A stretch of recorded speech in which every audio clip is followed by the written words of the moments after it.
Very good morning, student. Today we will discuss about very important rule in current electricity, that is Kirchhoff's rule. Kirchhoff's given two rules. This first rule is called junction rule.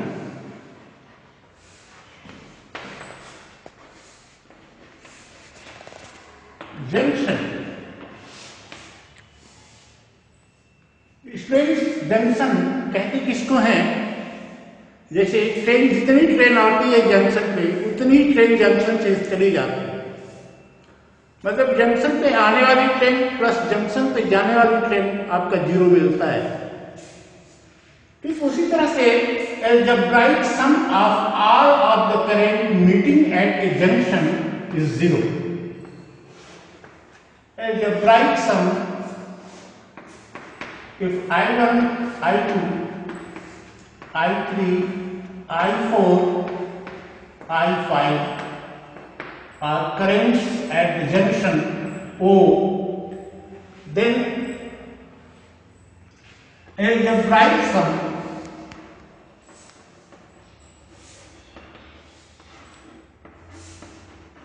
of currents meeting at a junction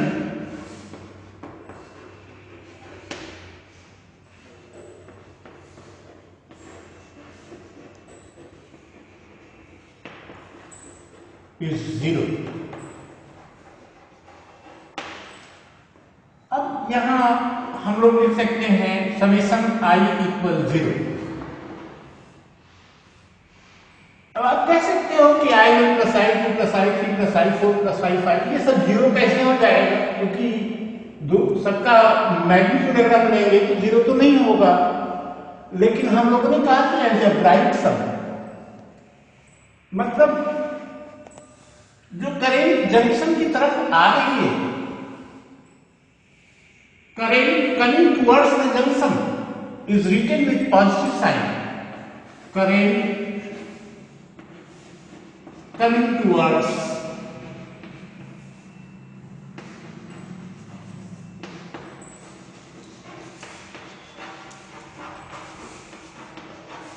junction is positive। इसका मतलब जो junction से दूर जाने के current को negative लेंगे। तो अब यहां सिग्मा I का मतलब आप देखें I1 प्लस I2 ये दोनों जंक्शन की तरफ आ रही हैं और जंक्शन से दूर जा रही हैं I3, I4, I5। ये आपका ये रूल कहता है अलजेब्राइक सम। यहां से आप कहोगे I1 plus I2 equal I3 plus I4 plus I5, माने आने वाली करेंट बराबर जाने वाली करेंट, जंक्शन पर आने वाली ट्रेन बराबर जंक्शन से जाने वाली train. That's why it is called junction rule. Current, algebraic sum of current meeting at a junction is zero.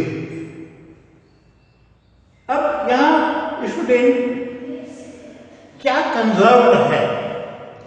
इस जंक्शन पर जितना चार्ज आता है वही चार्ज यहाँ से डिस्ट्रीब्यूट होता है। मतलब first rule, Kirchhoff's first rule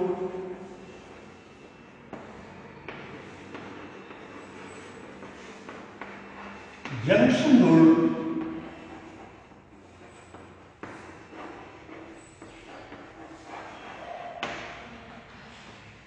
follows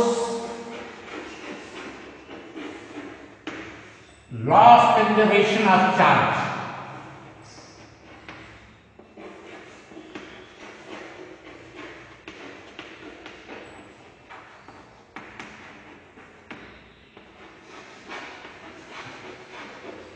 यहां चार्ज कंजर्व होता है।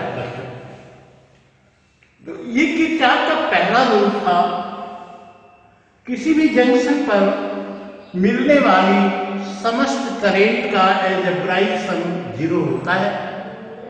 That is sigma I equal zero. Junction की तरफ आने वाली करंट को पॉजिटिव और जंक्शन से दूर जाने वाली करंट को नेगेटिव लेते हैं। इस तरह से हमको मिलता है जंक्शन की तरफ आने वाली करंट बराबर जंक्शन से दूर जाने वाली करंट। ये मेरे बिना बताए हुए भी आप ये चीज जानते हो। जहां आप तार जोड़ोगे वहां से 2-3 तार अगर आप निकालोगे तो सब में अगर करंट आप नापते हो तो उसके बराबर आता है जितनी करंट हम देते हैं।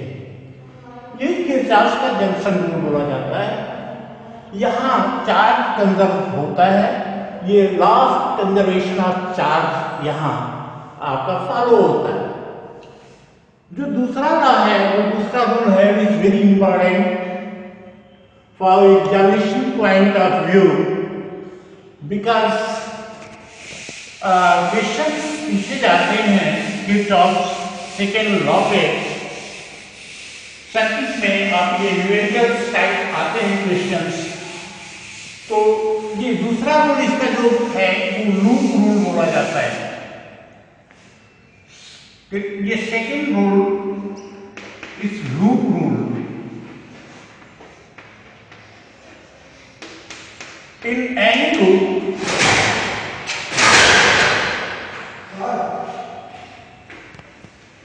any closed still in any closed loop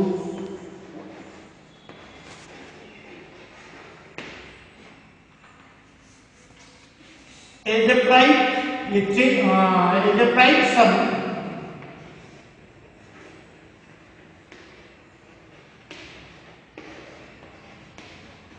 of potential of change in potential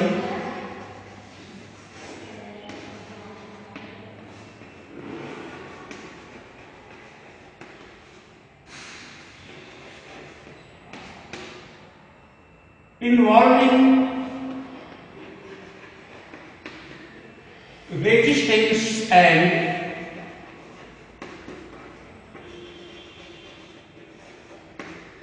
cell is zero या zero।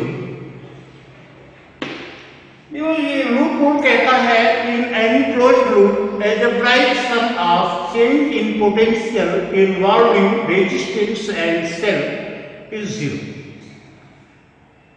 अब यहां करंट की जो डायरेक्शन होती है, करंट की डायरेक्शन में इन direction of current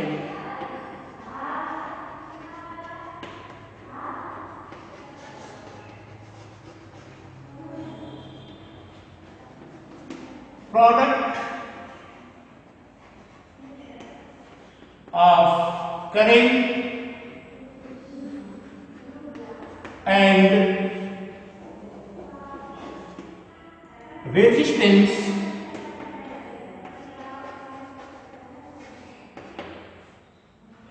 is positive and from positive to negative plate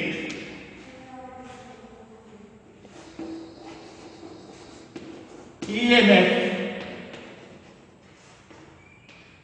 is positive।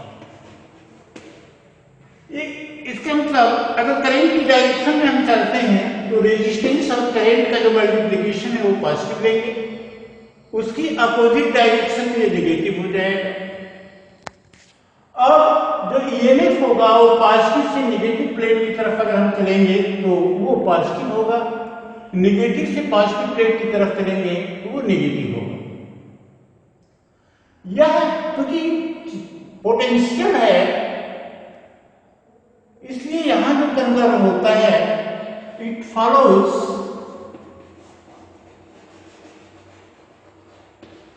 Law of conservation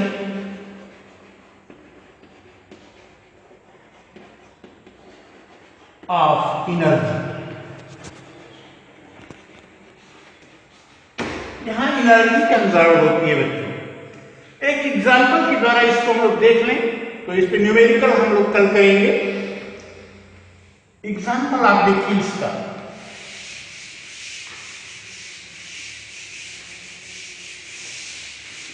देखो इस पे ये हम एक सर्किट बना रहे हैं, यहां आपका रेजिस्टेंस है एक, ये है आपका सेल E1 लगा हुआ है, ये R1 है, यहां सेल E2 है, यहां R2 लगा हुआ है,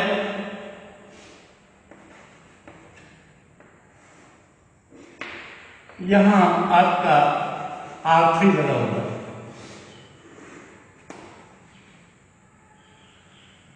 अब इसी करंट की डायरेक्शन हम लोग देखें,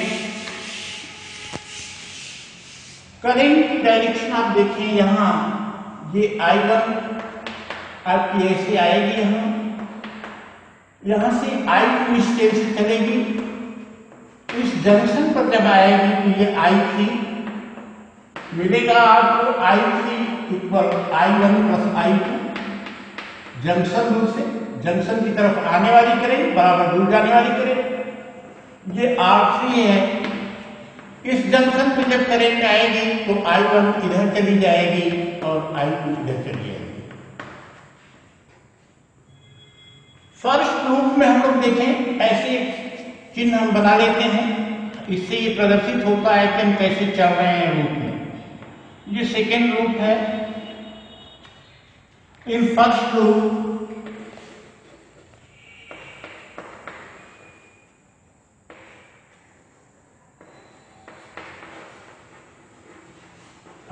में हम लोग देखें तो करंट की डायरेक्शन में करंट और रेजिस्टेंस का मल्टीप्लिकेशन पॉजिटिव, I1 R1, यहां हम चल रहे हैं ऐसे और करंट I2 ऐसे फ्लो कर रही है, ये नेगेटिव हो जाएगा करंट की अपोजिट डायरेक्शन में, -I2 R2।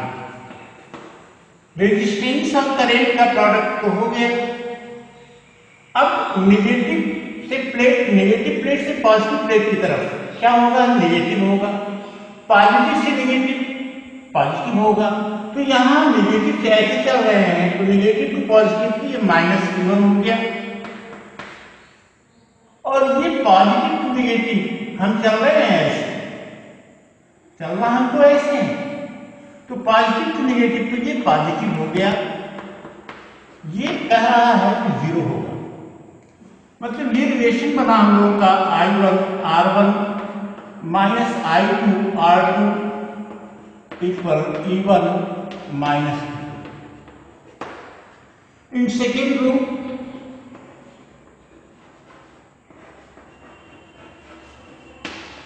यहां आप देखो I2 R2